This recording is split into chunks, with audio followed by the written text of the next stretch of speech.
Hello everyone, welcome to my channel Suma Girish. మీలో ఎంతమందికి butter naans అంటే ఇష్టం, కానీ ఎప్పుడు చేసినా కూడా సాగుతూ ఉన్నట్టు లేకపోతే గట్టిగా ఉన్నట్టు ఉంటాయి కదా. ఇదైతే చల్లారిన తర్వాత కూడా చాలా సాఫ్ట్గా ఉంటుందన్నమాట. సో నేను చెప్పే మెజర్మెంట్స్ ఫాలో అయిపోండి. చాలా టేస్టీ, చాలా సాఫ్ట్గా ఉంటాయి బటర్ నాన్స్. ఫస్ట్ ఒక బౌల్లో 1 కప్ గోధుమ పిండి వేసుకోవాలి అండ్ 1 or 1/2 కప్ మైదా పిండి వేసుకోవాలి. 1 కప్ పాలు వేసుకోవాలి. ఆ తర్వాత పాలు రూమ్ టెంపరేచర్ పాలు అనమాట. నేనేం కాయలేదు, జస్ట్ ఫ్రిడ్జ్లో నుంచి తీసి వేసాను. 1/2 స్పూన్ షుగర్, టేస్ట్కి సరిపడా సాల్ట్, వంట సోడా ఒక 1/2 స్పూన్ వేసుకొని బాగా మిక్స్ చేసుకోవాలి. కొద్దిగా అవసరమైనంత వాటర్ వేసుకుంటూ మిక్స్ చేసుకోవాలి. ఈ పిండి ఎలా ఉండాలి అని అంటే మరీ గట్టిగా ఉండకూడదు, చాలా స్మూత్గా ఉండాలన్నమాట. అప్పుడే మనకి నాన్స్ అనేవి చాలా సాఫ్ట్గా ఉంటాయి.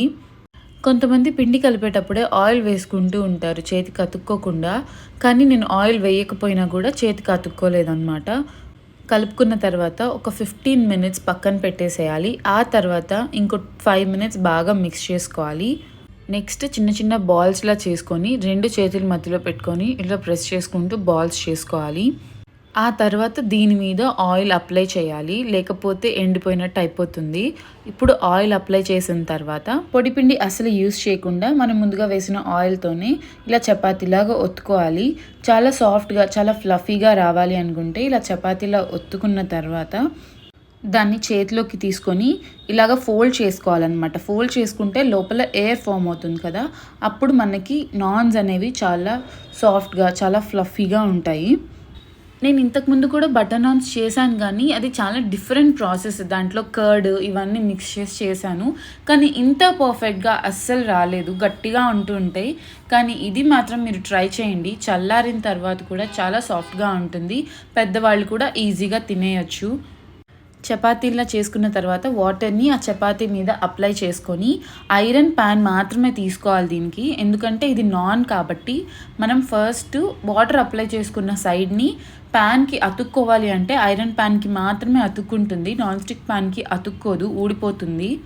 అలా వాటర్ అప్లై చేసిన సైడ్ మనం పెనం మీద వేసుకున్న తర్వాత మనం సోడా ఉప్పు వేసాం కాబట్టి ఇలా పొంగుతుందన్నమాట నాన్. ఆ తర్వాత దాన్ని ఫ్లిప్ చేసి డైరెక్ట్గా స్టవ్ మీద పెట్టి నాన్ లాగా కాల్చుకోవాలి.